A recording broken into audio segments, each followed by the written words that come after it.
El libro de Marcos, lección 9. Controversias en Jerusalén.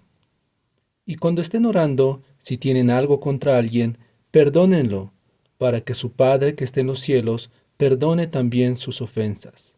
Marcos 11:25.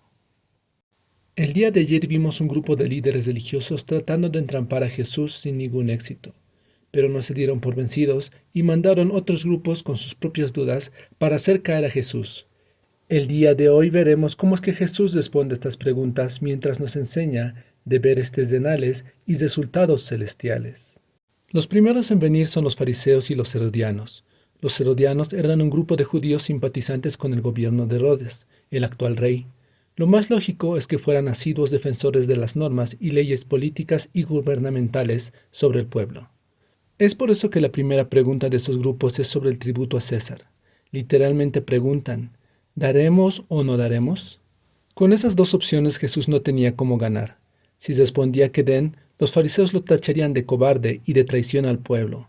Por otro lado, si decía que no den, podía considerarse una falta muy grave, rebelión contra el gobierno, y los herodianos no habrían tardado en informar esto a las autoridades.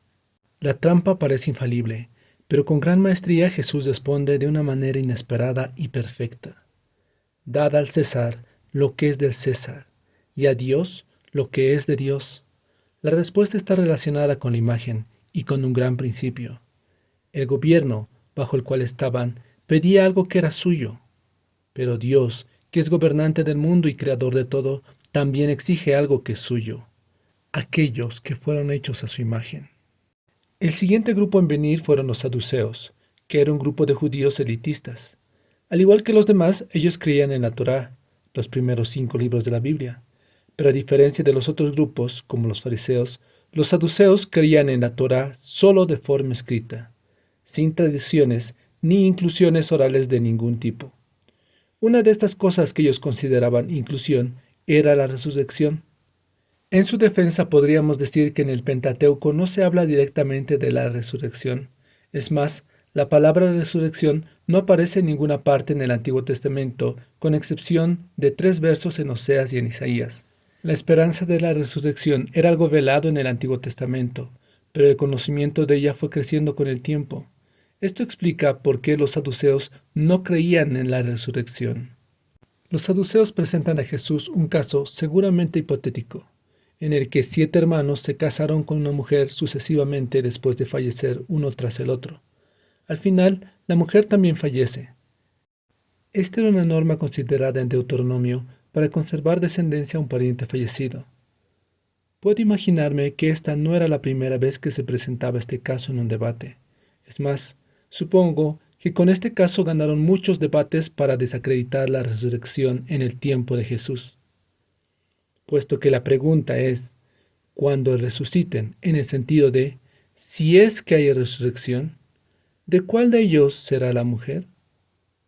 La respuesta de Jesús aborda 2 principios, la palabra de Dios y el poder de Dios, algo que los saduceos parecían conocer muy bien, pero Jesús revela que no era así. A continuación, lo primero que hace Jesús es confirmar la resurrección.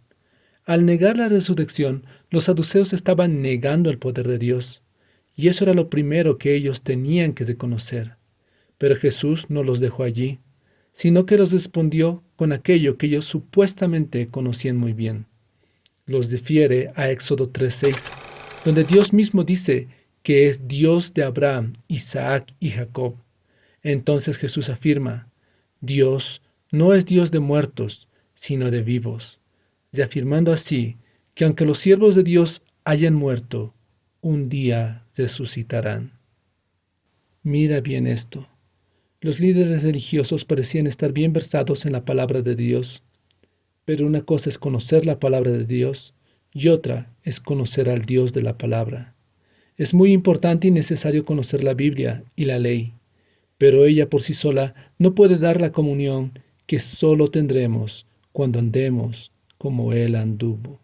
Andando en la luz de Dios encuentro plena paz. Voy adelante sin temor, dejando el mundo atrás.